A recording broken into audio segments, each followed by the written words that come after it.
오늘 재밌는 강의 부탁드리고 오늘 한명재 소장님을 소개하겠습니다. 박수로 함께 해주십시오.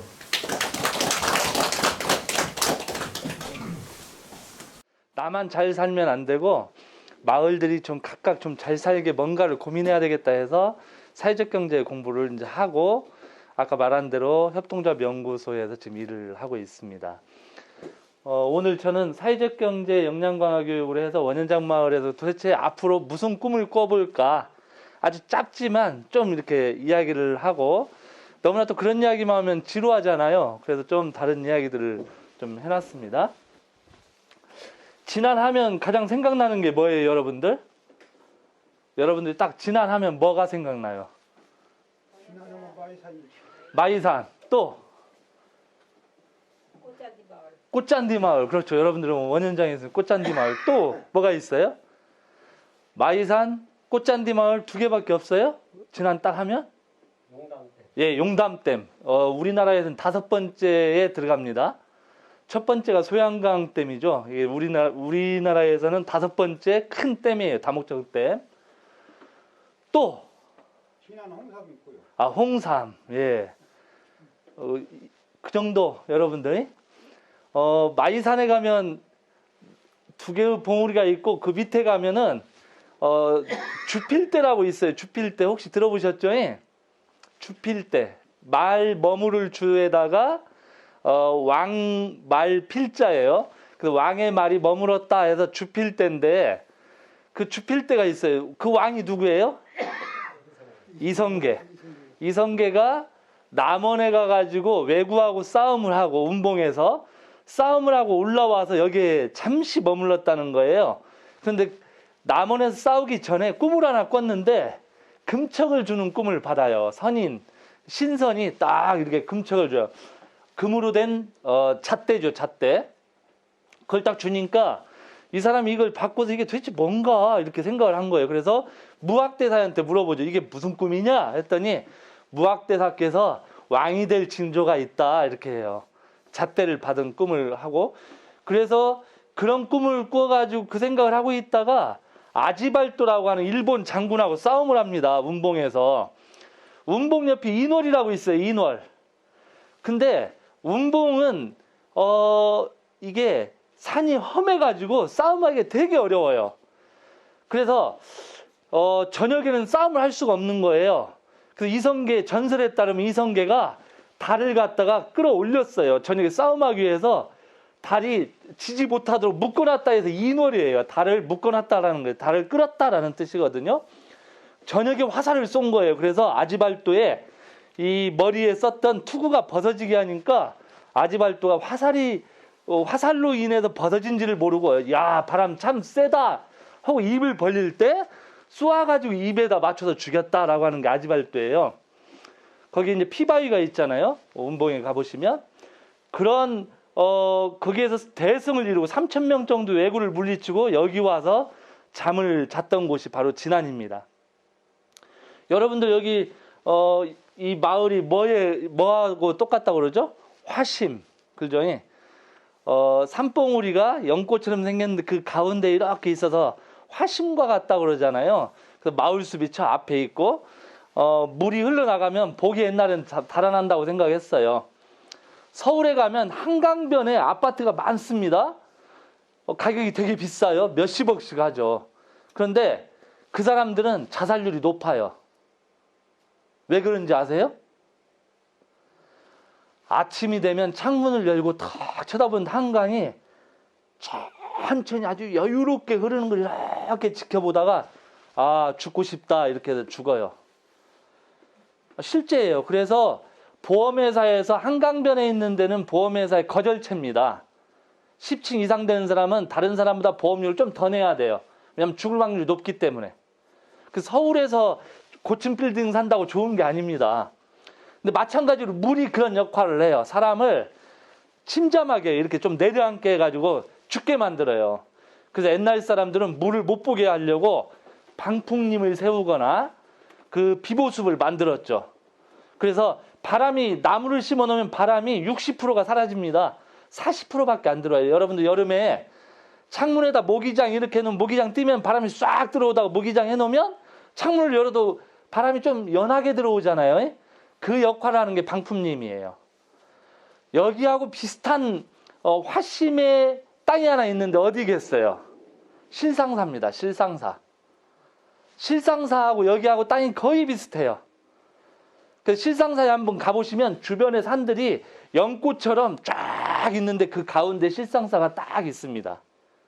그리고 그 실상사를 지키는 게 철불에 철로 된 부처가 있죠.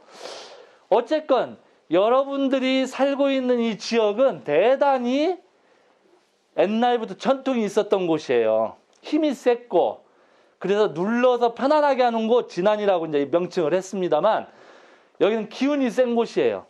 여러분들이 기운이 센 곳에서 있었어요. 그런데 그 기운 센 곳에서 있으면서 우리가 살면 참 좋겠는데 그 기운 센 곳에 있으면서도 이 지역을 잘 모르면 앞으로 어떻게 우리 후손에게 뭘 전해줄까를 모른다는 거예요. 그래서 우리가 한번 좀 이야기를 좀 나누려고 묵자하고 정열입 좀 이야기해보고 다산 정약 다 어려운 사람들이잖아요. 협동조합정신 그리고 코하우징 이걸 좀 하려고 하는데 먼저 이 사람들 하기 전에 이게 뭐예요 이게? 옥꽃이. 예, 옥꽃이죠. 제가 왜 이걸 해놨을까요? 옛날에 이제 할머니들이 다 옥꽃이 집에서 했잖아요. 예. 제가 그 이야기를 좀 드리려고 그래요. 제가 이런 이야기 하면 저 사람이 한 6, 70살 먹었나? 저런 이야기하기 이렇게 생각이 들 거예요. 그건 진짜 사실이에요. 제가 어디 살았냐면 전주 중화산도 근영여고 옆에 살았어요. 산속이었죠. 근데 저희 동네는 되게 가난한 동네고 우리 동네를 통과해서 산 위로 올라가면 집 5집이 있었는데 새 집이 막 2층짜리에 옛날 지금 생각하면 아주 좋은 집들이 5채가 있었습니다. 그 5채에 가장 돈 많은 집의 딸내미가 나하고 동기였어요. 이렇게 동창 여자애니까. 근데 제가 어렸을 때부터 되게 내성적인데 가네 집에 가면서 얼굴이 빨개졌어요. 근데 좀 떳떳하게 가야 되는데 매일 아침에 저희 할아버지가 저를 깨워요.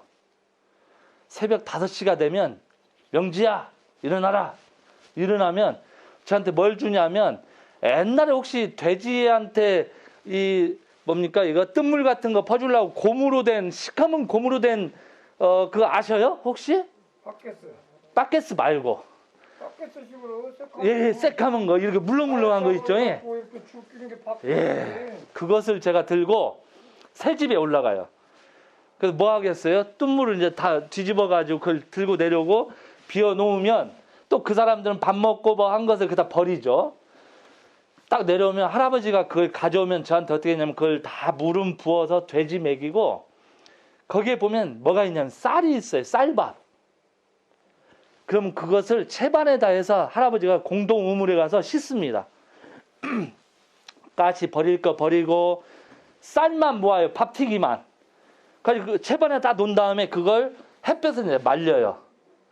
그럼 할머니는 그걸 뒤집어 해가지고 다 마르면 그걸 옥고시를 하는 거예요. 근데 저는 제가 새벽에 가서 그걸 다 해가지고 하는 걸 다 봤기 때문에 형들이랑 누나는 막 옥고시 먹으려고 다 달라들면 나는 배가 부르다가 안 먹어요. 왜냐면 그 꾸정물 통해서 나온 거니까.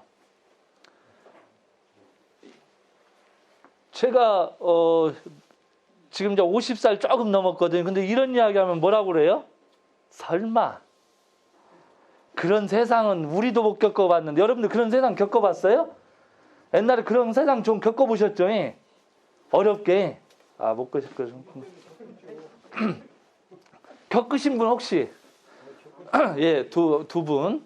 할머니도 아마 겪으셨을 것인데 그래가지고 이 옥고시는 제가 지금도 안 먹어요. 왜냐하면 그때 이 트라우마가 생긴 거예요. 저 옥고시는 꾸정물통에서 나온 것이다 이렇게 생각을 하는 거죠. 물론 안 걸지만 지금 보면 이렇게 깨끗하게 해가지고 딱 썰어주잖아요. 이 옥고시 먹으면 어디를 다치죠? 입 천장 다 깨끼잖아요. 그래서 안 먹어요 저는. 그리고 형들 막 줘요.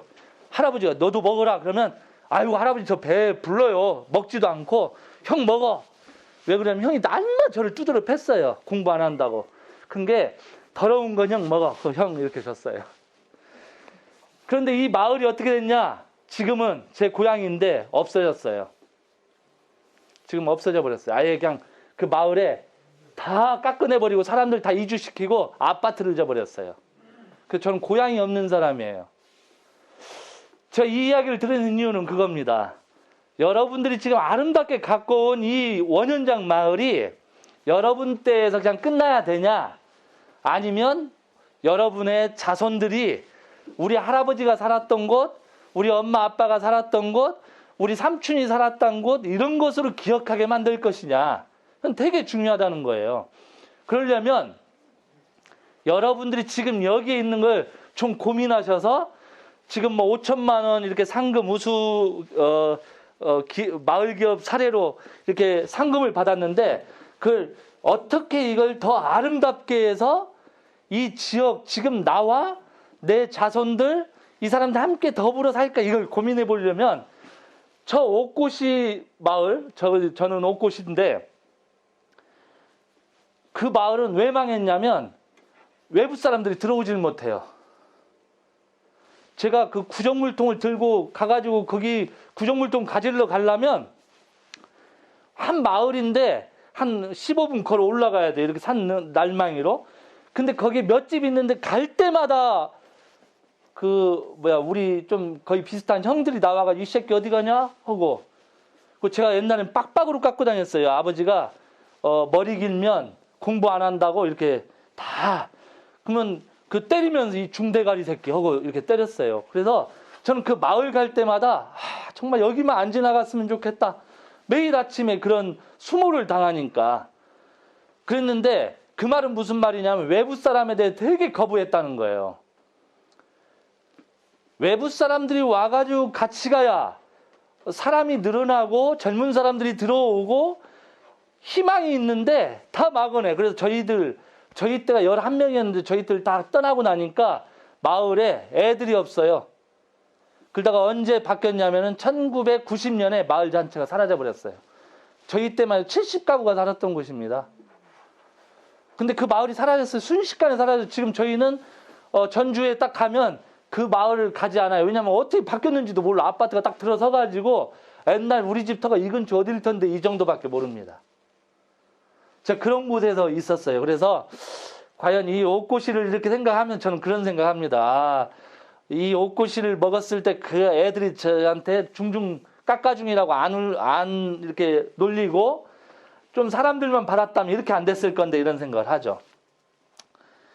이분이 우리 조상이에요. 동이족이라고 하는 분이 묵자라고 하는 분입니다. 묵자. 여기 보면 겸치별난 이렇게 돼 있는데 이게 무슨 말이냐면 평등하면 다스려지고 차별하면 어지러워진다 이런 뜻이에요. 차별하지 말라는 거예요. 차별하면 세상이 어지러워진다. 근데 서로를 인정하고 이 겸자가 아우를 겸자고 평등할 겸 이렇게 되는데 평등하면 서로를 배려하면 다스려진다 이런 뜻을 했는데 이분이 이 이야기를 썼어요.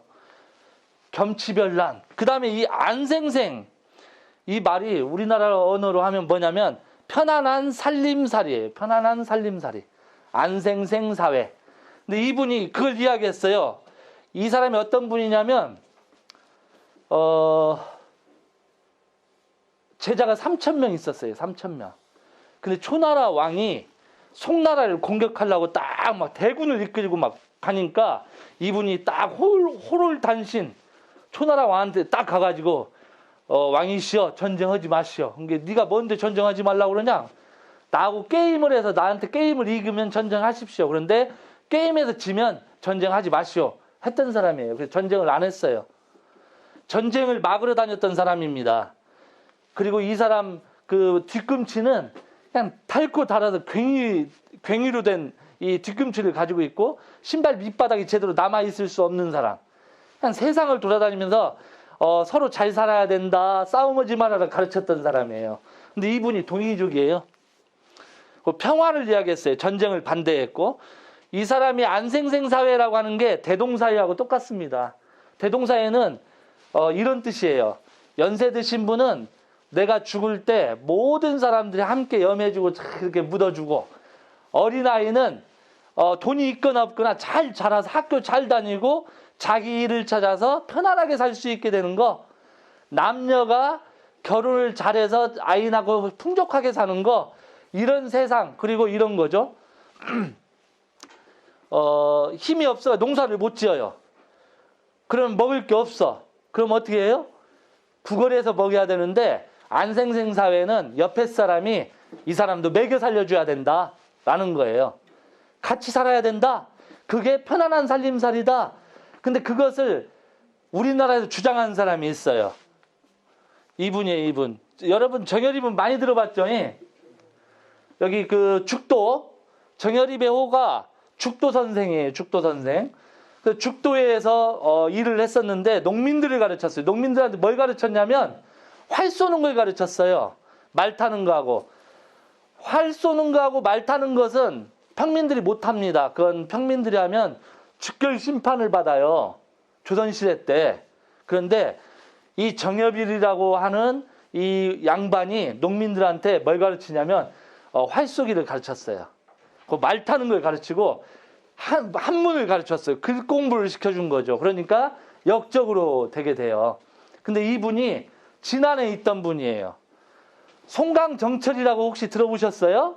그 시 잘 짓는 사람이 한 분 있었는데 그 사람이 이 사람을 죽였죠. 이제 어쨌든 영모죄를 엮어냈어요.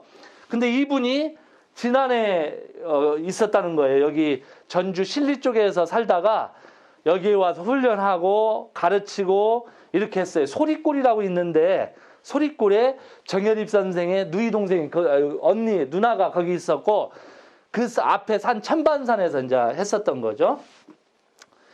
이분은 공화주의자의 세계 최초 공화주의자입니다. 왕이 중심이 아니라 민중 또는 의회가 좀 결정하자. 왕은 그냥 있는 것이다. 여기 보면 뭐라고 써져 있어요? 왕의 씨앗이 따로 있냐 이거예요. 천하 공물, 천하에는 사사로운 게 없다. 모두 것이다. 천하는. 근데 왕이 내 거다 할 수 없다라는 거예요. 그 누구나 왕이 될 수 있다라요. 하사비군 누구나 군주다. 그래서 왕이라고 해서 자기 절대 권력을 가지면 안 된다라는 거예요. 그래서 능력 없으면 내려오고 능력 있는 사람이 일하고 이렇게 하자 했던 게 정여립입니다. 그래서 세계에서 가장 빨라요. 그런 공화주의, 이런 민주적인 생각을 한 게 정여립이 가장 빨라요.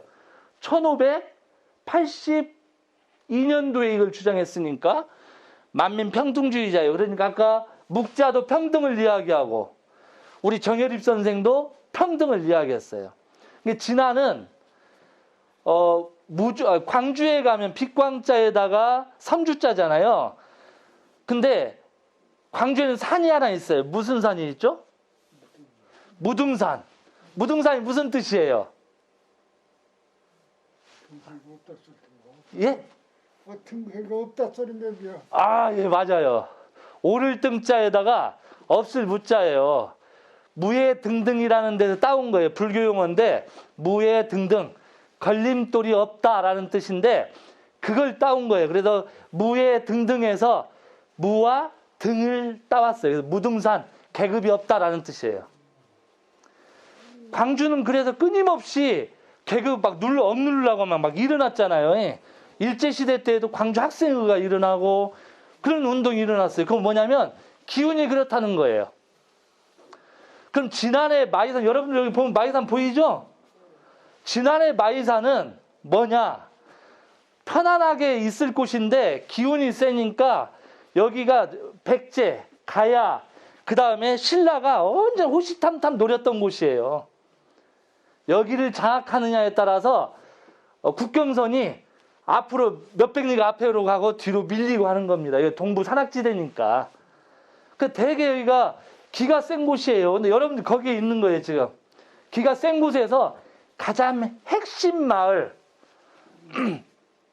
꽃심에 있는 겁니다. 그 여러분들이 예를 들어 꽃심에 꿀이 없으면 어떻게 돼요? 꿀이 없으면, 꽃심에 꿀이 없으면 벌이 옵니까 안 옵니까? 안 와요. 벌이 와서 거기 꿀을 먹으려고 와서 발로 이렇게 끄적끄적 하다가 수정이 돼야 되는데 수정이 안 되면 씨앗이 없어요. 여러분들이 똑바로 안 하면 진안에 씨앗이 안 생겨. 화심은 그런 겁니다. 화심은. 그 여러분들이 지금 열심히 하고 있는데 더 주변 사람들하고 이야기를 통해 만들어 가야 되는 것이죠. 자, 그런 분이 여기 지난해 있었다는 거예요. 여기 죽도죠, 죽도이. 죽도. 우리가 보면 우리는 이 섬 자체가, 이 산이 끊어진 것처럼 이렇게 원래는 안 끊어져 있었어요. 일제시대 때 이걸 끊은 겁니다. 그래서 여기가 폭포가 돼 있죠. 그래서 이렇게 이제 물이 흘러서, 거꾸로 가는 거구나. 물이 여기서 일로 흘러서 이렇게 빠져나가죠. 여기가 소리실이죠. 정여립의 누나가 여기에서 살았어요. 그래서 정여립이 전주에서 오면 소리실에 들렀다가 이 천반산에 올라가가지고 교육도 하고 가르치기도 하고 죽도서당에서 한자를 가르치다 또 전주로 나가고 이렇게 했던 사람이에요. 여기 지금 이겁니다. 여기가 지금 폭포예요. 여기가 이 앞에 산이 하나 있는데 산에서 딱 쳐다보면 보이고 지금 이쪽 일로 들어가는 길 여기가 무슨 마을이냐면 장전마을 이 마을이에요. 여기서 쭉 내려가면 이렇게 돌 수가 있어요. 내송마을까지 연결되어 있습니다. 왕기가 저거 끊었어. 예, 끊어버렸죠. 왕기가 끊었어. 아, 왕기가 끊었어요? 왕기라는 분이 어떤 분이셔요? 아유 밑에 마을 아, 공사를 했다고. 아 여기 공사요? 여기 그 사람 끊었다는 게 왕기가. 이거 이름 좀 나중에 알려주셔요. 제가 그럼 기억해놔야 돼요. 산을 끊으면 무슨 일이 있죠? 좋아요, 나빠요? 혀를 끊는 거지. 예, 혀를 끊는 거예요. 물론 풍수라고 하는 것은 몸에 우리가 경험치로 그냥 아는 거예요. 예를 들어 할아버지하고 식사할 때 밥을 딱 주면 앞에서부터 먹으라고 그래요. 그냥 막 퍼서 먹으라고 그래요. 할아버지들은 꼭 자기 앞쪽부터 퍼서 먹으라 이렇게 하잖아요. 예. 그 밥을 다 먹으면 뚜껑을 엎어 놓으라고 해요. 이렇게 이렇게 원래대로 놓으라고 그래요. 뒤집어 놓으라고 그래요. 뒤집어 놔야죠. 왜 뒤집어 놓죠?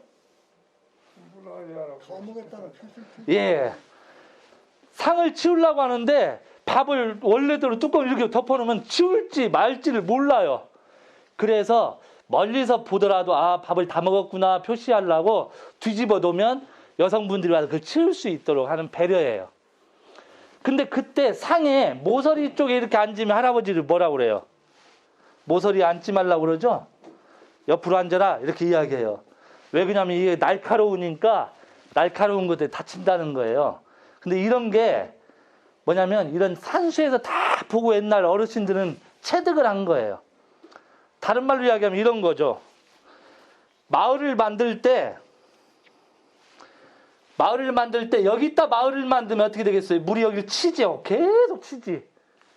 물을 치고 들어가잖아요. 그러면 어떻게 돼? 마을이 날마다 물난이 나요. 그러니까 여기는 흉지야, 흉지. 길지는 여기예요. 길지는 여기. 물이 바깥쪽으로 이렇게 돌리니까 여기를 깎아먹거든요. 여기는 계속 늘어나면서 비옥한 땅이 만들어져요. 그래서 그런 데다 집을 지으면 잘 산다라는 거예요. 아주 간단한 논리예요. 장전마을에서 쭉 나왔는데 여기를 확 치니까 여기는 절벽. 여기는 비옥한 땅이 만들어져요. 그래서 무덤을 대부분 여기다 썼죠. 무덤 가보셔요. 무덤을 여기다 썼어요. 그 다음에 물이 확 돌아서 여기 깎아먹고 일로 내려가거나 이렇게 쭉 해서 돌다가 이런데 도는 곳에서는 집을 안 짓는 거예요. 왜냐하면 큰 물이 나면 치고 들어올 거다라고 판단하는 그게 옛날 어르신들의 경험에서 익숙하게 우리한테 이제 전해져 내려오는 겁니다. 그런데 이 산을 끊었다. 예를 들어 이 산에 있는 짐승들이 여기로만 다닐 것인데 끊어버리면 어떻게 돼요? 짐승들은 딱 고립되죠. 고립. 그러면 그 짐승들이 이동하기 위해서 이동하다가 죽게 돼요. 그래서 그런 것 때문에 원래 산의 흐름을 그대로 놔둬라. 자, 지금 여기가 동쪽이에요. 이쪽이. 이게 서쪽입니다. 저쪽이 남쪽이고 이게 북쪽이에요. 산을 살 때, 자, 1번, 동쪽을 사겠다. 2번, 서쪽을 사겠다. 3번, 나는, 등산을 좋아하는 이 날맹이만 사겠다. 4번, 남쪽을 사겠다. 자, 1, 2, 3, 4번. 1번, 돈 있어요. 여러분들, 돈 있어요. 지금 이 5천만 원 가지고 산을 사라고 하면 어디를 사겠어요? 동서남북 어디? 남쪽. 그 다음에 아, 남쪽만 좋아하시는구나. 여기가 해를 못 봤나요? 아니죠. 산 살 때 남쪽 사면 안 돼요. 남쪽 사면 아무것도 안 돼. 물이 다 빠져나가는 곳이에요, 남쪽은. 그러니까 동쪽은 좋아요. 서쪽은 여러분들 해가 아침에 떠가지고 이렇게 질 때 뜨거운 해는 동쪽이에요, 서쪽이에요? 서쪽입니다, 서쪽. 그래서 서쪽은 물이 없어요. 끊임없이 비추니까 질 때. 그래서 서쪽 산을 사는 게 아닙니다. 동쪽이나 북쪽 산이 훨씬 좋아요. 물이 든든하게 있는 곳입니다. 산을 살 때는 그렇다는 거예요. 그 다음에 또 하나. 자, 여기 깎아질렀는데 여기 중간에 이렇게 약간 완만한 곳 있죠? 이런 곳이 많아야, 산에 배가 많아야 좋은 산이에요. 이런 완만한 곳이 없으면 산이 못 쓰는 산입니다. 왜냐하면 물이 고여있지를 못해요. 쭉 내려와서 거기에 싹 있어야 비옥해지는 거죠. 그래서 지금 이런 데 같은데, 아까 지금 여기가 여기거든요. 여기는 땅이 비옥하잖아요. 물이 일로 치고 들어가니까 여기는 언제나 비옥해요.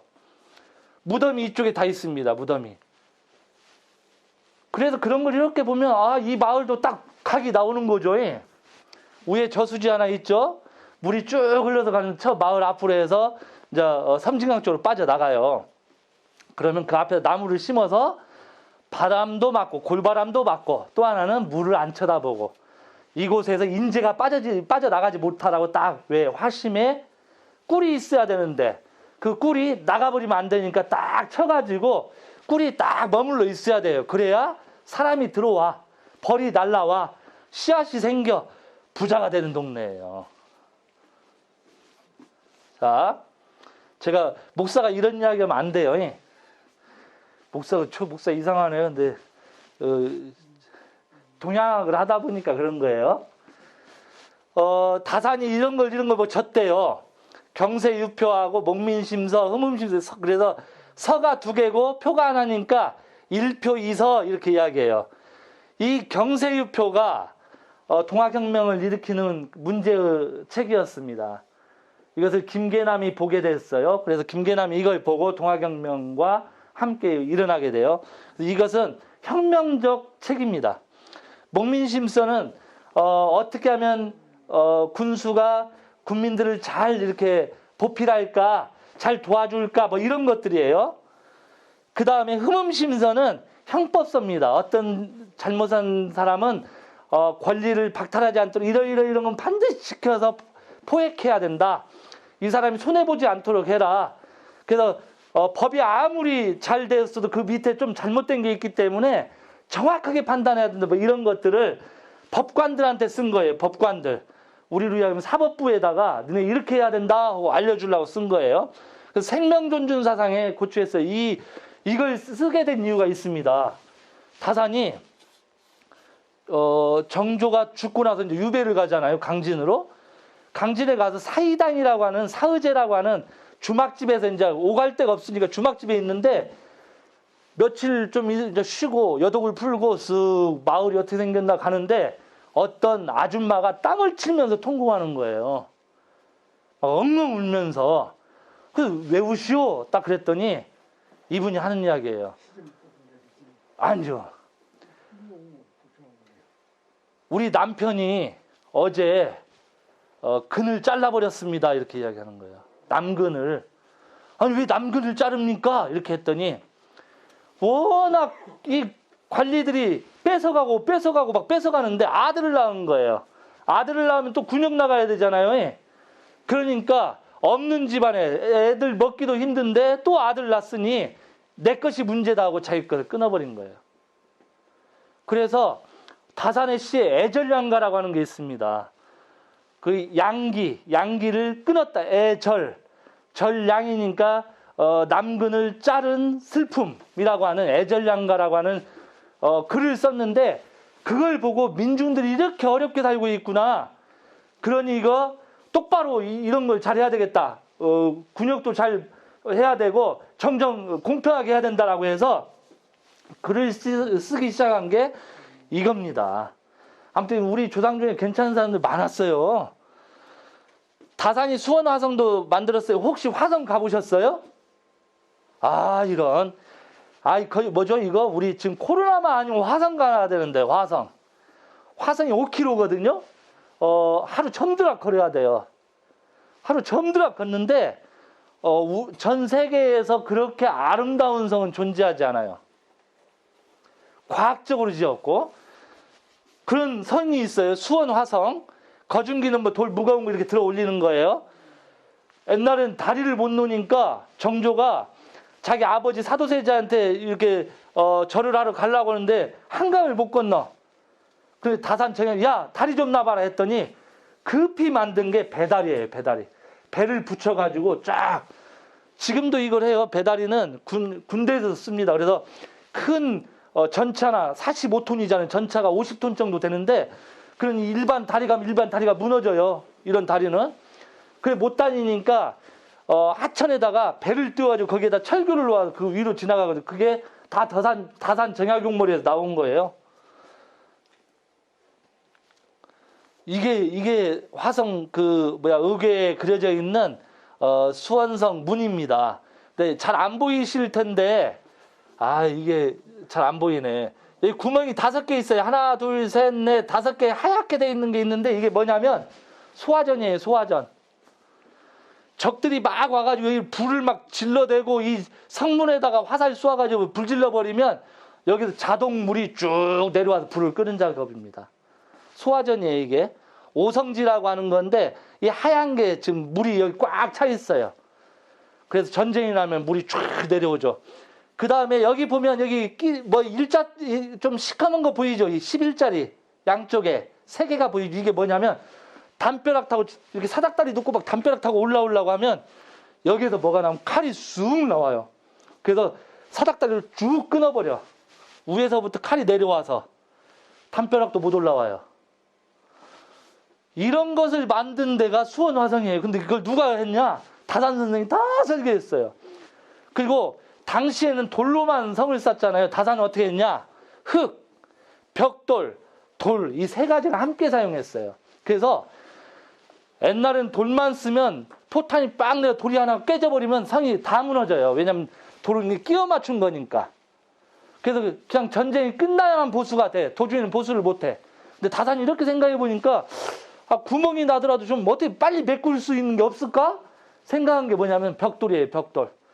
그래서 여기 다 쌓은 게 벽돌입니다. 이런 옆에는. 깨지기 좋은 데는 다 벽돌을 쌓아서 깨지면 바로 보수할 수 있게 만든 거죠. 그래서 흙과 벽돌과 돌을 사용한 건 세계에서 최초예요. 어느 나라 가봐야 다 돌이거나 아니면은 나무로 다 했죠. 근데 나무는 불에 잘 타니까 대부분 돌을 이용했던 거예요. 그런데 우리나라 이 화성은 3가지를 다 이용했어요. 과학적 설계했고 제가 여러분들 가봐야 알아요. 이건 눈으로 봐야지. 제가 백날 떠들어라. 나는 그냥 그러란다 이렇게 되죠. 다음에 제가 한번 여러분들 모시고 가볼게. 정말로 끝내주는 성입니다. 자, 다산이 또 이 설계만 잘한 게 아니에요. 이런 또 농업 철학이 있어요. 뭐냐면 후농, 편농, 상농이에요. 후농은 뭐냐면 후농은 수지 맞는 농업을 하자. 농사 짓더라도 빚지는 농사 하지 말자 이 말이에요. 그러니까 후농을 딱 하는데 뭐라고 했느냐? 특용작물을 키워야 된다. 벼 가지고는 안 되니까 특용작물을 해야 된다. 그래서 복합영농 뭐냐면 나는 콩만 심을래 이렇게 하지 말고 여러 가지를 다 해야 된다. 그래서 땅을 구해갈 때 과실나무 심고 먹을 쌀도 심고 그다음에 뽕나무도 심어서 누에도 키울 수 있도록 뽕나무도 인삼도 재배 같이 복합으로 해야 된다라는 걸 이야기했어요. 그러면서 벼보리는 기본이다 이거예요. 벼보리는 우리의 주식이 기본으로 해야 되고 나머지 복합영농 그 다음에 과일, 약초, 인삼, 목축, 양잠까지도 해야 된다. 이게 뭐냐면 자립 가능한 농업을 주장했어요. 근데 우리는 지금 어떻게 대부분 우리 진안도 인삼하는 사람은 다른 강국 인삼만 주구장창하고 이렇게 하잖아요. 그러면 인삼이 한 번 망하면 다 망하는 거예요. 그래서 복합영농은 여기가 좀 손해를 보더라도 여기에 다시 떼꼬맞게 하고 이렇게 같이 돌아가게 하는 거예요. 그걸 해보자라고 하는 거였고, 두 번째는 편농인데 이 편자는 편리할 편자잖아요. 편리한 농업 하자는 거예요. 그래서 기계를 개량하자. 퇴비. 그 전까지는 우리가 퇴비를 안 썼어요. 다산 정약용 이전에는 뭐였냐면 개똥도 버리고 사람똥도 그냥 하천에다 버렸어요. 청계천 아시죠? 청계천. 서울에 가면 청계천이 있는데 사람들이 그건 사람들이 아니지. 양반들이 어제 그 오강에다 싼 똥과 오줌을 다 청계천에다 이렇게 버렸어요. 청계천에는 사람이 살 수 없다 이렇게. 그래가지고 영조가 20만 명을 동원해서 청계천 청소합니다. 근데 이 똥을 거름으로 쓸 생각을 안 한 거예요. 근데 다산이 중국 서적을 갖다 이렇게 보았더니 중국 사람들은 보자기를 들고 다니면서 개똥을 줍고 있는 거예요. 그래서 저 사람들 왜 개똥을 줄까? 이렇게 했더니 거름으로 쓰려고 한다. 그때부터 거름을 준비해야 된다 해가지고 비료 공법을 이야기하는 거예요. 그래서 풀 잡으려고 고민하지 마라. 거름을 듬뿍 줘서 이 똥으로 하면 잘 큰다 이렇게 되는 거예요. 그게 1800년도에 이야기된 겁니다. 마지막 상농이에요. 상농. 저는 이걸 하려고 그래요. 이 상농 윗상자잖아요. 사회적 위상을 높이는 농업을 해야 된다. 농민은 날마다 못 배우니까 농민의 저희 아버지도 그랬어요. 너 뭐 하려고 공부 안 하냐? 너 그렇게 살면 이놈아 저기가 똥찌개 지고 농사 지어야 돼. 우리한테 그렇게 이야기했거든요. 생각해보면 농사처럼 정말로 머리가 없으면 안 되는 게 농사입니다. 공부는 실천도 없고 힘 하나 안 쓰고 그냥 대충 공부해서 다다닥 외워가지고 하면 공부할 수 있어요. 농사는 외워서 할 수 있는 게 아닙니다. 하늘을 알아야 되고 땅을 알아야 돼요. 그래야 농사 지을 수 있어요. 그렇게 높은 지혜적, 지적 수준을 가지는 게 농부인데 그 전까지 농부는 다 뭐냐면 천박하게 봤다는 거예요. 그래서 다산 정약용 선생이 아니다. 사회적 위상을 높이자. 자부심을 가져야 된다. 그러면서 이 자부심을 갖기 위해서 적전을 만들어라. 이렇게 해서 적전이라는 게 뭐냐면 왕이 농사 짓는 땅을 적전이라고 그래요. 왕이 농사 짓는. 그래서 왕도 당신이 왕이라고 농사 안 지면 안 돼. 농사 지어. 이렇게 했어요. 그래가지고 여러분 창경궁 가보셨어요? 이 창경궁 가봤겠죠? 아이고 안 가보셨어요. 창경궁에 가면 호수가 하나 있어요. 호수가. 근데 그 호수가 뭐냐면 일제시대 때 판 거예요. 일본 놈들이. 원래 그게 뭐냐? 적전이었어요. 적전. 왕이 거기다 농사를 짓고 이번에 추수가 좀 안 돼. 그러면 뭐라고 생각해요? 우리 농민들이 힘들겠구나. 내가 농사 지어봤더니 그러면 빨리 쌀 풀어가지고 도와줘라. 이걸 하는 곳이 적전입니다. 그래서 왕이 농사를 지으니까 농민들의 위상이 어떻게 되겠어요? 올라가죠. 왕도 농사 짓는 것이다. 예? 적전이 그런 거예요. 그래서 이 상농은 뭐냐면 사회적 위상을 높이는, 그래서 이 세 가지를 농업 철학으로 하면서 이걸 해야 됩니다. 라고 이야기했다는 거예요. 자, 여러분들 어디에 속해요? 후농? 수지 맞는 농업을 해요? 아니면 편리한 농업을 해요? 아니면 자긍심 있는 농부가 되려고 그래요? 자, 이 세 가지 중에 나는 뭐가 되겠다? 돈 벌어야 돼. 맞습니다. 돈 버는 거. 후농을 하시겠다라는 거고. 자, 상농은 없어요, 상농? 이거, 한 분 계시네. 상농이에요, 상농. 왜냐면, 사회적 위상을 높이면 편농과 후농은 따로와. 젊은 사람들이 요즘 농촌에 대해서 관심을 갖잖아요. 그건 뭐예요? 상농이기 때문에 앞으로 기후 변화가 생기고 어려워질 때 만약 농사가 안 된다고 하면 서울 사람들이 살 수 있어요? 없어요? 못 살아요. 그러니까 이 기후에 대처하는 방식의 농업을 해야 되겠다고 젊은 사람 내려오는 거예요. 앞으로 이제 이 농촌이 발전할 수밖에 없는 겁니다. 이미 우리 다산 선생 그 이야기를 했습니다만, 다산의 공간이용법, 제가 이 다산 책을 읽고 우리 집을 이렇게 한번 만들어 봐야 되겠다 하고 만들었어요. 근데 다 못했어요. 왜냐면 땅이 적은 게, 땅이 좀 커야 이렇게 뭣도 만들고 이렇게 하는데 연못 하나 파놨어요. 연못. 자, 다산은 이렇게 했어요. 포치와 국세, 시내가 있어야 된다는 거예요. 마을이 만들 집이 있으려면 시내가 또랑이 있어야 된다 이 말이에요. 또랑. 밖에서 보이지 않는 곳, 그리고 인심이 순수한 곳. 여기는 딱 맞는 곳이죠. 저 밖에서 이 마을 보여요, 안 보여요? 저 길에서 안 보여요. 그 다음에 인심이 후덕하죠. 후덕하니까 지금까지 이렇게 온 거예요. 인심이 사나우면 이게 못 와요. 그 다음에 시내가 있잖아요. 여기 시내 물이 싹 흘러나가잖아요.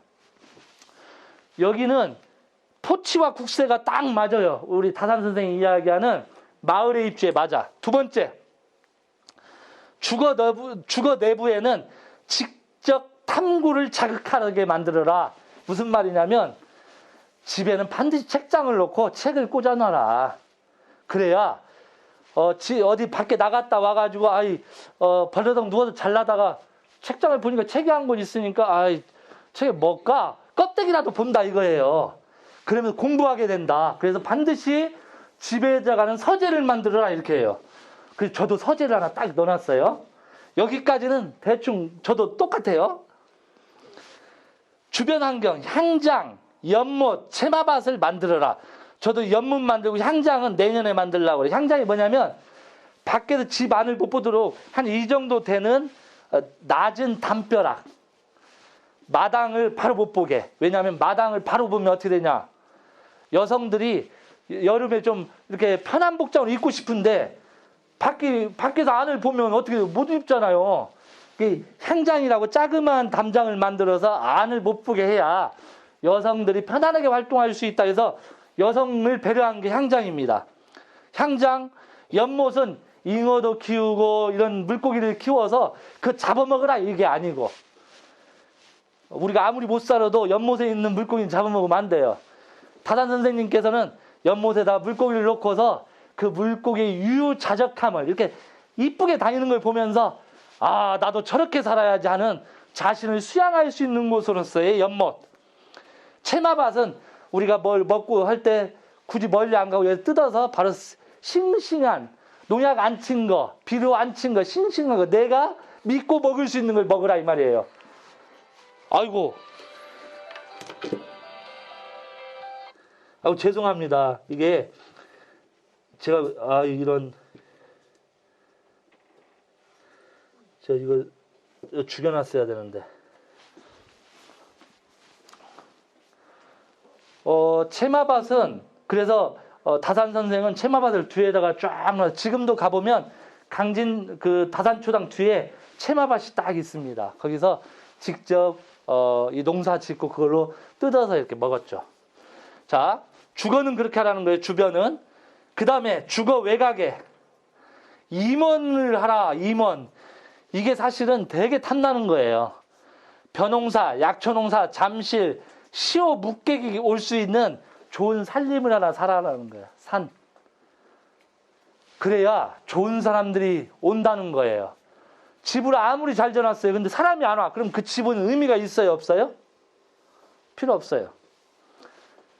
집을 지었다라는 것은 다른 사람들이 거기 와서 묵고 가면서 즐거움을 이야기하고 시와 덕담을 하고 지혜를 나누는 곳이 돼야 되는데 안 와버려. 그러면 백날 지어봐야 사람이 없으면 어떻게 돼요? 씨 없는 감과 같다라는 뜻이에요. 씨 없는 감을 갖다가 심으면 씨 없는 감 나무가 또 나나요? 나요? 안 나요. 씨가 없은 게. 근데 씨 없는 감은 어디서 나와요? 그 묘목은 어디서 저기 동양 가가지고 끊어다가 여기다 심으면 씨 없는 감 맺히나요? 안 맺혀요. 왜 그런지 아세요? 씨 없는 감은 종류가 따로 있는 게 아니에요. 꽃을 일찍 피기 때문에 추운 곳엔 벌들이 수정을 안 해주니까 자가 수정을 해요. 자가 수정을 해서 열매는 맺되 수정을 안 했기 때문에 씨앗이 없는 거예요. 그 추운 지방에서는 다 씨 없는 감이 나와요. 근데 씨 없는 감 묘목 사러 왔어요 해서 여기다 심으면 다 또 씨가 생깁니다. 그런데 다산 선생은 이 땅에서 그렇게 살아라. 산에서 그렇게 해야 된다. 이야기를 해요. 농사에 원포라고 되어 있는데, 이거 아직 제가 땅이 없어서 못했어요. 원은 과수원을 뜻하는 거예요. 포는 채마밭을 뜻하고 채소밭을. 그 원포가 있다라는 것은 과실나무도 심어야 된다는 거예요. 그래서 과실을 따서 이웃과 나누기도 하고 그것으로 소득을 올릴 수 있도록 해라. 이렇게 이야기했다는 거예요. 뭐 이건 그래서 가게를 경영하고 아이 노인 부양해야 된다. 자급자족 해야 된다. 다산은 이게 중심이었어요. 가족의 부양, 그리고 또 하나가 뭐예요? 자급자족하는 거. 협동조합의 정의는 많이 들었죠, 이거. 근데 이건 들어도 또 들어야 돼요. 뭐냐면 이거예요. 협동조합은 공동으로 소유되는 게 이 마을은 개인 게 아니다라는 뜻이에요. 우리 동네는 개인이 좀 있어요. 우리 좌포는 25만 평의 땅이 있습니다. 좌포가. 저 2005년도에 딱 갔는데 25만 평을 팔았어요. 5명이 결의해가지고. 그래가지고 그게 12억인데 n분의 1에 8천만 원씩 나눠갖자고 그걸 파는 거예요. 그러다 그건 말이 안 된다. 그렇게 하지 마세요. 해가지고 나중에 2012년도에 소송거래 찾았어요. 12억 다시 물어주고 찾았습니다. 28만 평이에요. 근데 그 28만 평은 누가 준 거예요? 원래 마을 땅이라는 건 옛날 선조들이 우리 동네 사람들이 이 산에서 나는 임산물도 먹고 땅 없는 사람은 죽으면 묘지도 쓰고 여기서 땔감도 가져가고 이렇게 하라고 놓은 거예요. 그래서 자급자족하는 마을을 만들려고 땅을 사놓은 건데 이제 후손들이 팔아먹기 시작하는 거예요. 그럼 안 돼요. 공동으로 소유되어야 돼요. 민주적으로 운영. 입 큰 사람, 목소리 큰 사람이 대빵이 아니고 모든 사람이 이야기하는 거 안에서 서로 들어주고 배려하고 결정을 하면 저 사람이 조금 어린아이더라도 그래, 저 친구가 이야기했으니 우리가 결의했으니 한번 해봅시다. 민주적으로 가야 된다는 거예요. 공통의 경제, 사회, 문화적 필요와 욕구. 여러분들의 경제, 사회, 문화적 필요는 뭐냐면 제가 우리 교회에서도 그 이야기 했는데 자, 우리 교회가 86년 됐어요. 저희 좌포교회가 86년 역사가. 근데 제가 교적부를 이렇게 봤더니 한 500명이 지나갔는데 500명이 80 몇 년 동안 이렇게 하고 돌아가셨어요. 근데 명단이 없어요. 누가 어떻게 죽었는지 언제 죽었는지 없어. 그러면 우리 교회에서 그분을 기억하려고 해도 기억을 못해요. 왜? 기록이 없으니까. 그래서 어떻게 했냐면 교적부를 다 찾고 마을 어른들한테 가면서 우리 교회 누가 다니는지 아세요? 그분 어디로 갔어요? 다 해서 찾은 게 13명이에요. 13명. 그러니까 그 13명을 교회에서 1년에 한 번씩 전체 추도 예배를 드려주는 거예요. 왜냐면 자식들이 없으니까. 묘지는 거기 교회 옆에 있는데 자식들이 안 와서 묘가 다 무너지고 비석이 넘어가고 이래요. 그래서 교인들하고 함께 비석 다시 세우고 비석이 깨진 것은 다시 맞춰다가 놓고 떼짱 다 입히고 해가지고 1년에 한 번씩 그분을 찾아뵙는 거죠. 왜 이렇게 되느냐? 여러분들도 이제 앞으로 그 고민해야 돼요. 여러분들 여기에서 나는 과연 세상을 하지겠을 때 우리 자식들이 나를 어떻게 모실까? 근데 아마 저도 마찬가지지만 앞으로 우리는 자식들한테 야, 나 거시기 좀 해줘라잉, 제사 좀 지내줘라잉, 돈 얼마 줄게 이렇게 할 수 있는 세대가 아니에요. 아무도 안 씁니다. 그러면 우리는 세상을 하직하는 날 우리는 우리 주변에 있는 모든 사람으로부터 기억이 삭제당해요. 그냥 한 달 정도 그분이 돌아가셨대. 그러고 끝나는 거예요. 그런 마을을 만들 거냐 아니면 영원히 여러분들을 기억하는 마을을 만들 거냐. 그래서 내 자식은 없어도 이 마을 공동체가 우리 몇 년도에 이런 어르신이 계셨어요. 이런 어르신. 자, 그분을 위해서 우리 다 함께 오늘은 추석인데 또는 설날인데 자, 묘지 가서 우리 이 뭡니까? 떼짱도 좀 보고 이렇게 합시다. 제사도 지내봅시다. 이렇게 할 수 있냐라는 거예요. 안 한다는 거예요. 여러분들의 앞으로의 고민은 거기에 있는 겁니다. 그러려면은 여러분들은 연세 드셨잖아요. 이제 젊은 사람들 안 들어오면 끊어져. 그 고민을 하셔야 돼요. 그게 바로 이겁니다. 경제, 사회, 문화적 필요와 욕구가 뭔가를 찾아내는 게 이거예요. 아까 그런 것들이에요. 그래서 자발적으로 움직여야 된다라는 거예요. 그래서 민주적, 필요와 욕구 충족, 자발적 이 말이 있는 겁니다. 뭐 이건 나중에 또 이야기하겠지만 자발적이고 개방적 조합원 제도 들어온다는 너는 안 돼 들어오지 마 우리하고 사이도 안 좋으니까 안 돼 이렇게 할 수 없다는 거예요. 조합원이 되겠다고 하면 받아야 된다. 개방적이다. 조합원에 의한 민주적 관리 회의도 한번 결정하면 그 회의에 따라가고 또 회의에서 결정된 걸 다 공지해주고 이렇게 민주적으로 경제적 참여 조합비 내야 돼요. 그래야 조합이 발전하죠. 자율과 독립적이어야 돼. 군이 와가지고 이렇게 하지 마세요. 근다고 그래 군이 하지 말란 게 우리 하지 맙시다. 이게 아니고 그 판단은 여러분들 스스로 해야 돼. 군은 여러분들 그냥 도와주는 기관일 뿐이에요. 교육을 받아야 돼. 이게 세계 협동조합에서 가장 중요한 이 5원칙입니다. 교육 훈련. 그래서 돈이 들어오면 이탈리아 같은 데는 10%를 띄워놓으세요. 딱 해요. 10% 가지고 교육비 쓰세요. 교육비를 10% 무조건 띄워야 됩니다. 그것도 들어오는 전체 이익이 돈이 아니라 순이익의 10%. 순이익의 10%를 떼서 교육비를 쓰세요. 딱 법으로 명시해버렸어요. 그래야만 협동조합, 사회적 경제가 살아갈 수 있다 이런 뜻이죠. 그 다음에 이제 협동조합 간 협동.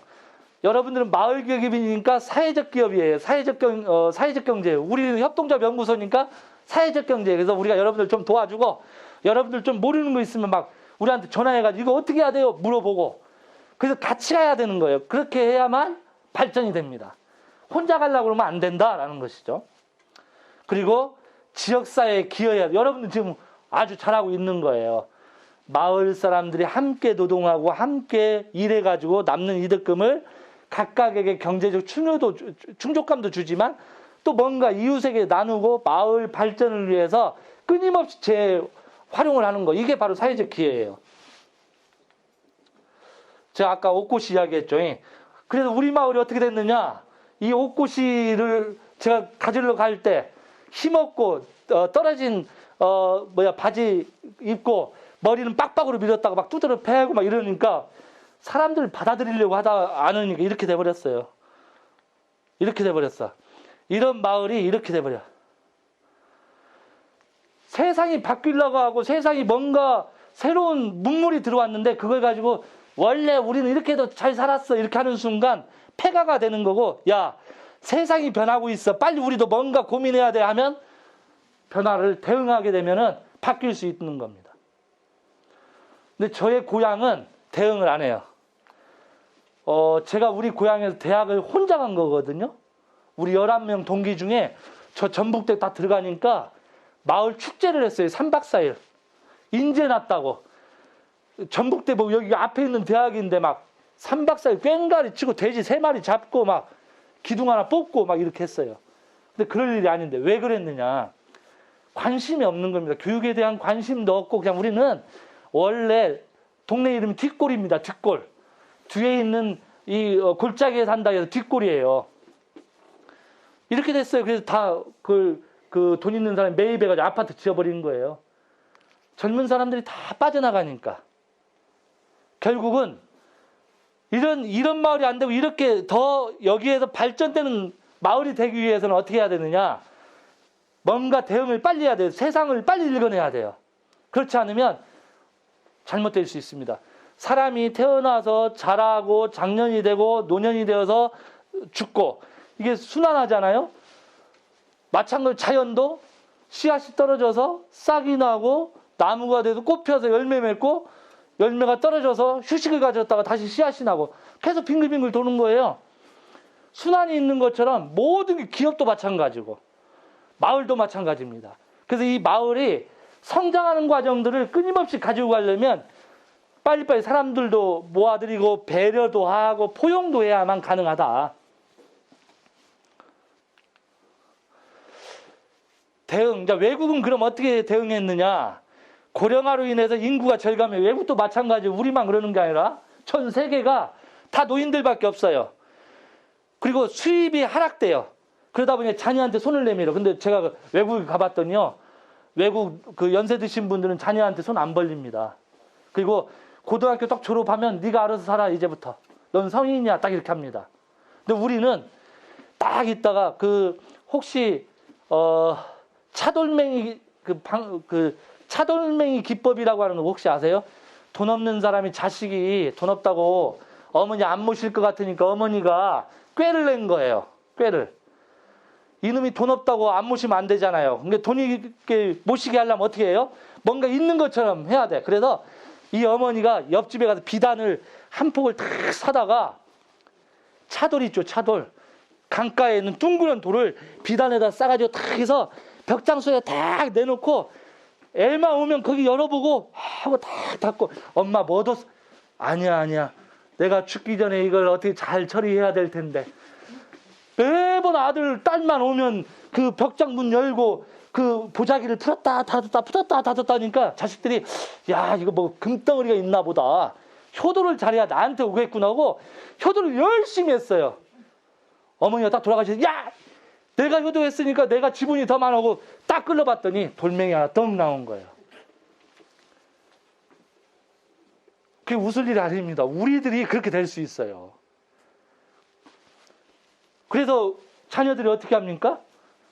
연세 드시면 요양원으로 보내요. 독거노인이 30만 명이 구독자입니다. 지금은 한 10,000명 정도의 현재는 1년에 10,000명 정도가 아무도 안 찾아줘가지고 집에서 그냥 죽은 지 3개월에서 6개월 걸렸을 때 찾게 돼요. 이웃 사람 냄새나니 가봤더니 돌아가셨네? 이렇게 해서 1년에 10,000명입니다. 현재 우리나라가. 그런데 35년이 되면은 30만 명까지 늘어날 것이다라고 하는 거예요. 그러려면 여러분들 이제 35년, 15년 남았어요. 15년 동안에 여기 마을이 젊은 사람들 들어와서 여러분들을 도와주지 않으면 이제 여러분들 자식들도 먼 곳에 있기 때문에 전화 한 번씩 잘 못 온다는 거예요. 그래서 이런 고독사가 되게 위험해진다. 이건 우리 모두에게 일입니다. 고독사 증가에 말동무가 없어요. 그러니 치매도 잘 걸려. 그냥 말을 해야 되고 머리를 써야 되는데 그래서 좀 모여서 야 우리 1원짜리 고스톱 한 판 쳐 하고 고스톱을 치면서 머리가 픽 돌아가야 되는데 아무도 없으면 고스톱도 안 쳐요. 그럼 머리가 안 돌아가요. 그래서 치매가 오는 거예요. 말도 해야 돼요. 그래서 말을 하면 어떻게 돼요? 말을 하면 이빨이 부딪히잖아요. 그래서 이빨을 딱딱딱딱 치라는 것이 이 뇌에 충격을 줘서 내가 활발하게 돌아가라고 하는 거거든요. 그러니까 여러분들 딱 있으면 어떻게 해요? 저희 아버님도 마찬가지였지만 여기다 뭘 낍니까? 연세 드시면? 틀리니까 아이고 깨질라 그러지 마세요. 그냥 딱딱딱딱 소리 내면서 막 해야 이 뇌가 막 따다다다닥 움직이면서 치매에 안 걸려요. 그 이빨 좀 깨지면 다시 보수하면 돼. 이게 이 이빨을 막 쳐야 돼요. 자녀에 의한 객사, 밖에서 죽는다는 뜻이에요. 객사. 옛날에는 다 부모님들이 집에서 돌아가셨잖아요. 자식들이 봉양하고 아침 저녁을 문 안 드리고 그다음에 다 수익까지 다 준비해놓고 있다 돌아가시면 마을 사람들 부고장 돌리고 마을에다가 채알 치워가지고 다 해서 저녁에 참나무 비에다가 참나무로 불 떼고 해서 사람들 저녁 내내 호상소에 돈 줘가지고 고스톱 치게 하고 해서 했잖아요. 지금은 어디로 살아있는데 미리 보내는 겁니다. 요양소로, 요양병원으로. 아무리 건강한 사람도 요양병원에 2년 이상 못 견딥니다. 바로 거기는 진정제를 넣어주잖아요. 그래가지고 그냥 누워있게만 하는 거예요. 그래가지고 바로 기력이 떨어져 버려요. 자기 집에서 안 죽으면 객사예요. 옛날 저희 동네는요, 뒷골이라고 하는 그곳에서는 객사하면은 집 안에 관도 못 들어왔어요. 근데 우리 지금 저도 마찬가지로 객사일 거예요. 그래서 지금 제 고민이 나는 객사하면 안 된다. 왜 그러냐면 우리 한씨 전통이 하나 있어요. 청주 한씨인데 제가 청주 한씨의 족보를 쭉 보면 큰아들이 다 객사했어요. 그 전통이더라고. 족보를 다 봐봤더니 그래서 나도 잘못하면 객사하게 생겼네. 그래서 요즘 객사를 안 하려면 어떻게 해야 될까 생각하고 있어요. 객사를 안 하려면 마을 안에 공동체가 잘 되면 객사를 안 해요.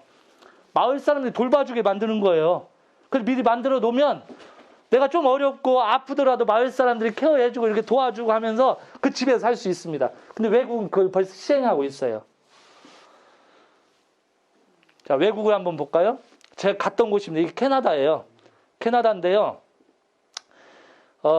이게 제가 외국은 다 유럽으로 생각해가지고 유럽으로 써놨네. 죄송합니다. 캐나다인데, 제가 여기를 다녀왔는데, 이 다 연세 드신 분들이에요. 70세, 65세 이상 된 사람들인데, 이 사람들은 한 달에 250만 원씩 돈을 받아요, 딱. 자기 집이 있어. 근데 여기에 들어와서 살아요. 좀 있으면 이렇게 생겼어요. 여기에 들어와서 살아요. 이게 뭐냐? 14개의 방이 있어요. 다 활동할 수 있는 침대 있고, 텔레비전이 있고, 사진 다 있고, 가족 사진들 다 있고, 자기 옷 다 있어요. 다 움직여요. 그리고 아까 여기는 공동식당이에요. 공동식당. 다 모여서 함께 만들고 식당 같이 나누고 하는 거예요. 여기서 살고 있고요. 이 마을입니다. 이 마을. 교회가 하나 딱 있죠. 교인이 얼마나 많겠어요. 마을이 전체 해봐야 200명이 채 안 돼요. 교회는 엄청 크지만 그 교회는 거의 쓰지 않아요. 근데 또 뒤에 아까 지금 여기 이게 이겁니다. 여기에요. 텃밭이 이렇게 있어요. 텃밭. 이분이 여기 회장님이셔요. 여기 하얀 머리. 그리고 비닐하우스가 있는데 비닐 또 이렇게 틀밭이 있네. 틀밭. 나무로 이렇게 짜가지고. 저는 그때 2016년도에 갔으니까 사진은 2013년으로 돼 있는데 이게 채널을 제가 잘 못해가지고 기계 채워가지고 그냥 막 되는 대로 찍었더니 13년을 찍혔더라고요. 근데 이 틀밭을 제가 그때는 관심 없게 봤어요. 근데 왜 이 사람들 다 이렇게 틀밭으로 했을까 봤더니 틀밭을 하면은요 잡초가 안 나요. 연세 드신 분들은 잡초하고 싸움을 하면 허리 부러지잖아요. 그러니까 아예 잡초가 안 나게 틀밭으로 하는 거예요. 가지고 식물만 자라는 거예요. 심은 것만 나, 심은 것만. 풀이 없이 다. 이걸 뜯어서 아까 식당에서 밥해 먹고. 그리고 여기에는 누가 있느냐? 의사 한 명이 딱 붙어 있어요. 우리로 이야기하면 보건소장. 그래서 보건소장이 이 마을에 아침에 딱 옵니다. 식사 시간에. 커피 한 잔 같이 하면서 오늘 어디 움직일 거예요? 뭐 하실 거예요? 점심은 뭘로 드실 거예요? 다 물어보면서 아이고 어르신은 점심에 계란 드시면 안 돼. 뭐 이런 걸 다 알려주는 거예요. 예방. 아파서 와서 주사 넣어주는 게 아니라 미리 와서 예방해 주는 거예요. 그러니까 오래 살아요. 그러면서 또 오래 살기만 하면 안 되잖아요. 일거리가 있어야 되잖아요. 그러니까 이 일을 해. 이런 일을 풀 하나 뽑고 이제 잘 자라는가 물도 한 번씩 주고 이렇게 합니다. 이게 잘하면 노컬풀에다 판매를 해요. 그래서 텃밭과 하우스 힐링 먹거리 생산해서 판매하고 운동도 그걸로 하고 고령화로 노동력이 없어지니까 잡초에서 해방되어야 되니까 틀밭을 쓰는 거예요. 무경운 우리는 이 노타리 치잖아요. 여기는 노타리 치는 데가 없습니다. 그러면 농사 어떻게 짓까요? 이렇게 틀을 딱 해서 여기에다가 거름을 놓고 그냥 키우면 엄청나게 잘 돼요. 풀을 안 뽑아도 된대요. 그래서 지금 저희가 실험하고 있어요. 지금 1000평 만들어 놨거든요. 콩이 돈북콩이 있죠. 돈북콩이 하나 하면 한 40개 열리는 게 한 120개 열려요. 이렇게 하면 다 못 따. 작년에 우리가 실험을 올해 실험을 했어요. 봄에.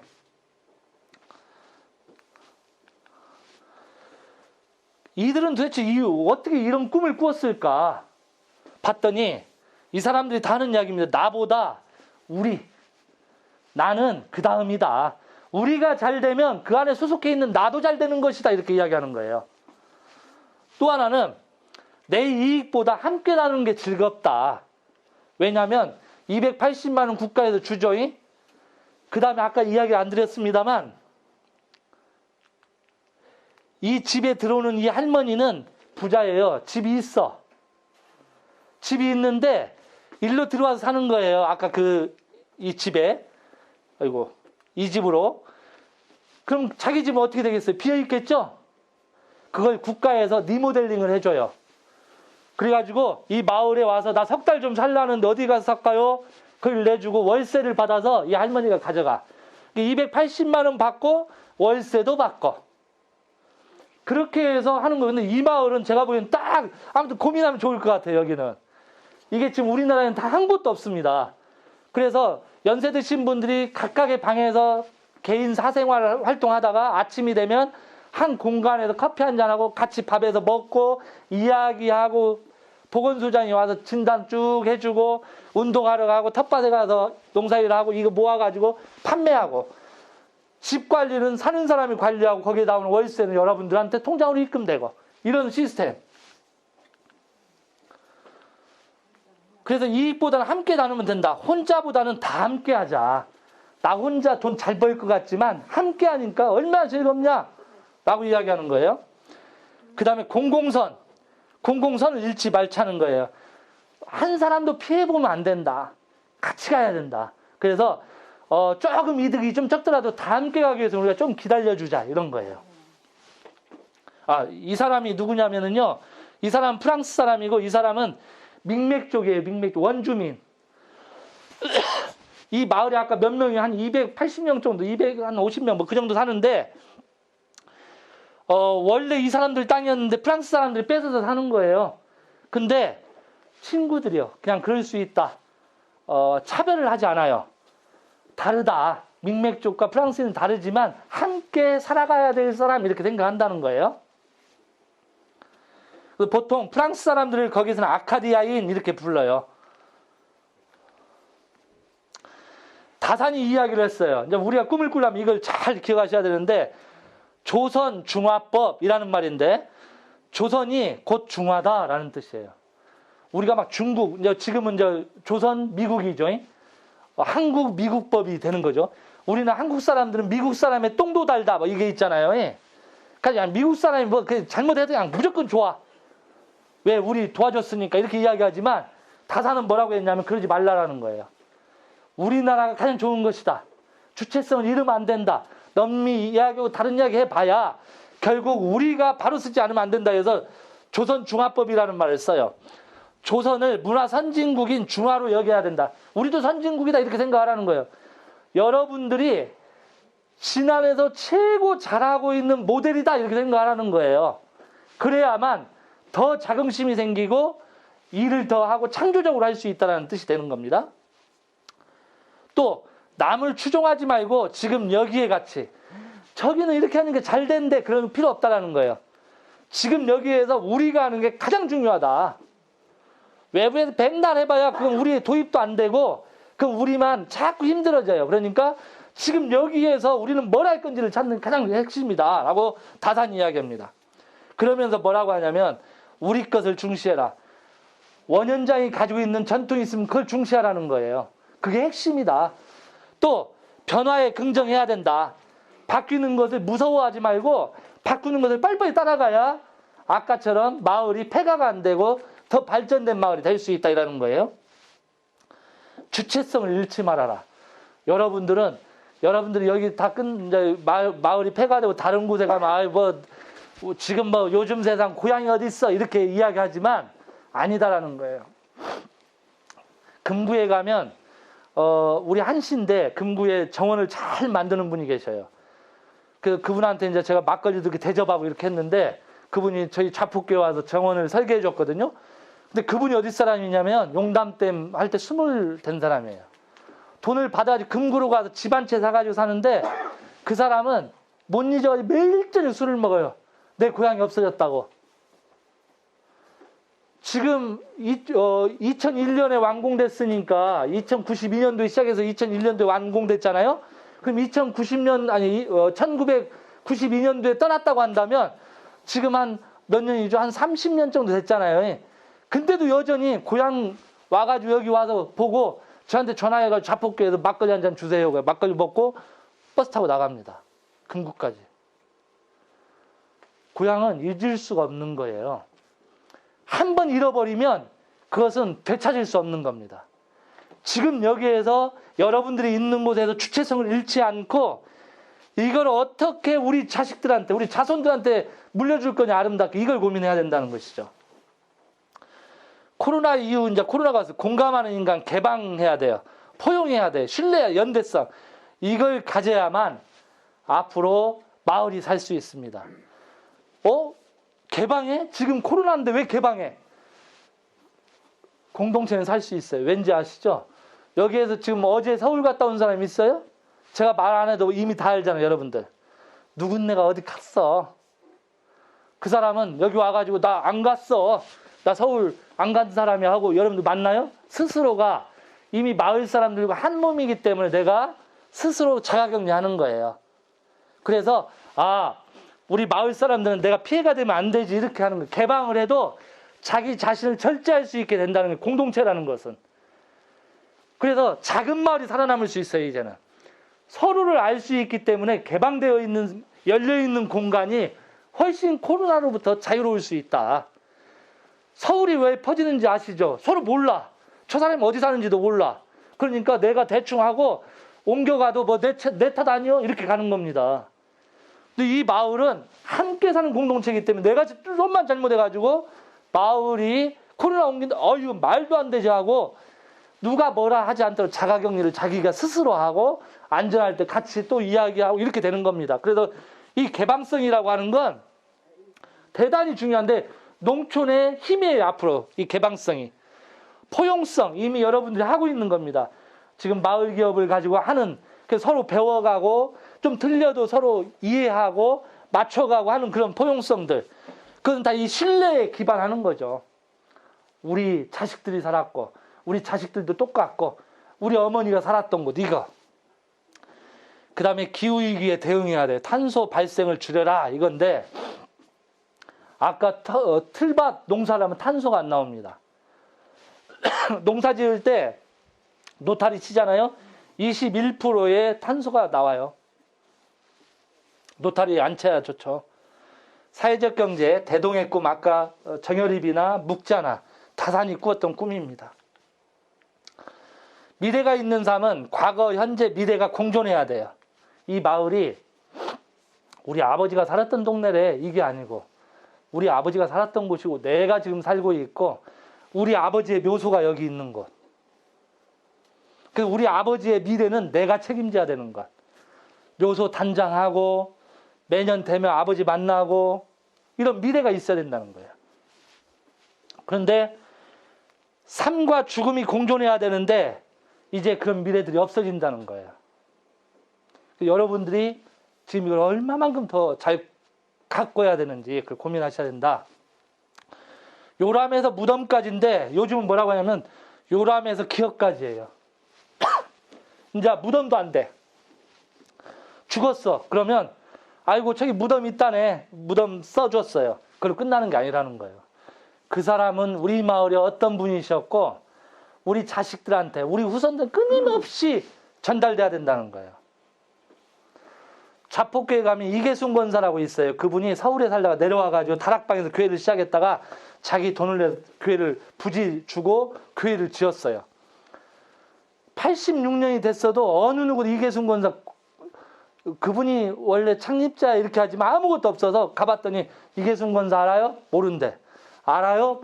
그 교회 다니는 사람이 몰라요. 마을 주민들한테 다 물어봤더니 이계순 누구누구고 어떻게 다 해서 기록을 한 다음에 그러면 이분 사진 좀 구합시다 했는데 좌포마을 다 뒤져가지고 사진을 몇 장 찾았게요? 딱 한 장.